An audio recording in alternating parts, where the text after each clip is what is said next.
आता आपण पाहूया question number 6. Circle with center M touches the circle with center N at point T. Radius RM touches the smaller circle at S. Radii of circles are 9 cm and 2.5 cm. Find the answers to the following questions. Hence, find the ratio MS is to SR.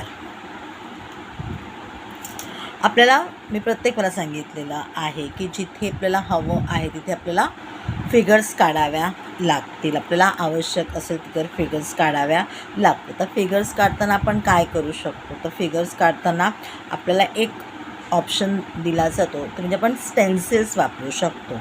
या अशा प्रकारच्या stencils आपल्याला मिळतात, आपण त्यांचा वापर करू शकतो. आता मी तुम्हाला इथे स्टेन्सिल वापरून कसं काय आपल्याला काढता येईल, किती पटकन काढून होतं हे दाखवते.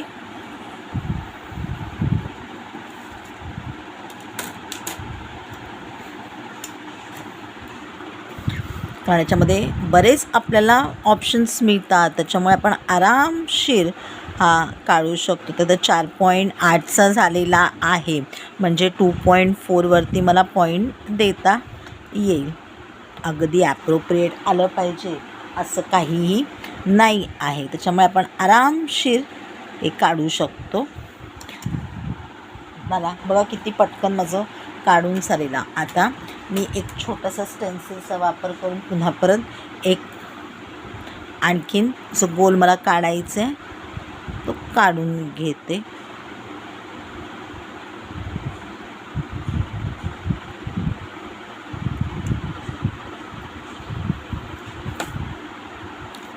बरोबर नाही आला, थोडासा सुकला आहे. ठीक आहे, आपण तो इरेज करूया आणि पुन्हा परत काढू. हे बघा, याचा मी वापर करून काढलेला आहे. तर थोडासा आला आहे, ठीक आहे, ओके, पण आपण त्याला मान्य करून घेऊया. एवढं काही आपल्याला आवश्यकता नाही आहे. पॉईंट्सना नावं देत घेऊया आपण. एक थोडंफार आपल्याला रफ आयडिया आली पाहिजे म्हणून आपल्याला हे सगळं करायचं आहे. पण हा पहिलावाला जो आहे तो अगदी आरामशीर आपल्याला व्यवस्थित काढता येतो. सेकंड हवा असेल तर तुम्ही छोटा हे घेऊन सर्कल घेऊन काढू शकता. ओके, आपण दिलेली इन्फॉर्मेशन जी आहे ती लिहून घेतलेली आहे. वाचून घेऊया एकदा दिलेली information. Radio of the circles are 9 cm and 2.5 cm. M is the center point of bigger circle. N is the center point of smaller circle. Smaller and bigger circle is touching at point S. Find the ratio of MS is to SR, the length of segment MT. The length of segment MN, the measure of angle NSM. त्यांनी बघा 1, 2, 3 point टाकून आपल्याला सांगितलेलं आहे तुम्हाला काय काय काढायचं आहे. कन्स्ट्रक्शन करून घ्या. Join MT through point N, join NS. म्हणजे आपल्याला MT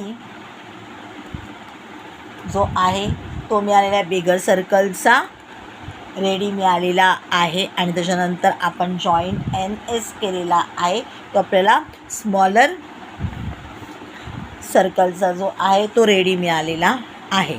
the ratio of MS is to SR. MT is equal to MR is equal to 9 cm.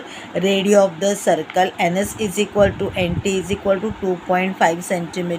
Radio of the circle तुम्हाला इथे हवं असेल तर तुम्हाला आणखीन बायफर्केट करायचं, तर radio of the bigger circle, radio of the smaller circle असं सुद्धा लिहू शकता.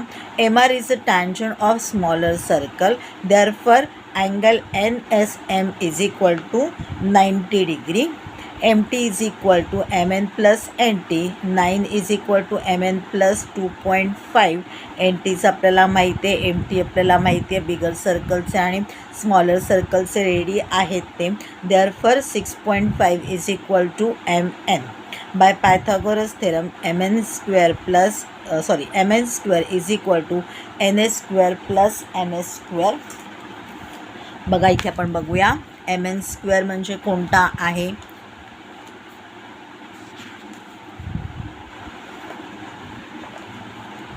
mn² हा आहे. म्हणजे आपण ज्याला म्हणू शकतो स्मॉलर सर्कलचा आणि बिगर सर्कलचा जो सेंटर पॉईंट आहे तो म्हणजे mn² आहे equal to ns² plus ms². Okay.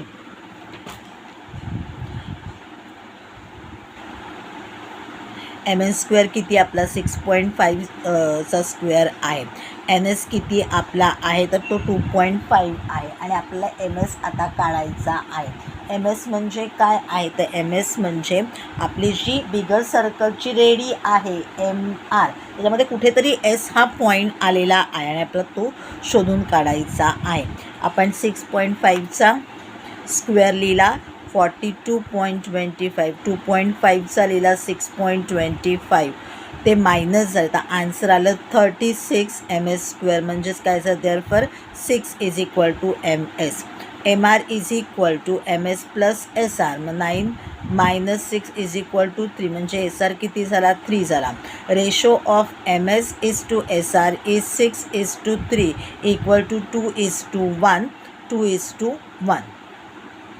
The length of segment RT आपण काढलेली the length of segment MT काय आहे तर आपण सांगितलं बिगर सर्कलची रेडी आहे. मग MT is equal to 9 centimetre ready of bigger circle. The length of segment MN ते पण शोधलेली आहे 6.5 is equal to MN. The measure of angle NSM हा आपला किती आहे 90 डिग्री आहे. पहिलाच क्वेश्चन सोडवताना आपण या सगळ्या प्रश्नांची उत्तरे लिहून काढलेली आहेत, पण तरीसुद्धा सेकंड थर्ड फोर्थ असं लिहून तुम्ही तिकडे हे नंबर्स टाका. म्हणजे काय होईल प्रत्येक गोष्ट तुमच्यासाठी क्लिअर होत जाईल.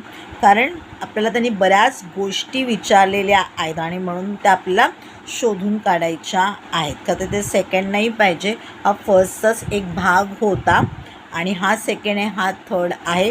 तुम्हाला हवं तर सेकंड थर्ड असं लिहून त्याचा आन्सर लिहा कारण ते तसंच आपल्याला दिलेलं आहे.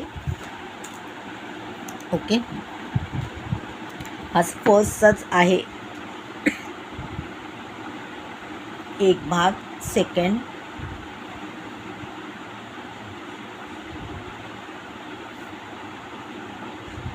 थर्ड.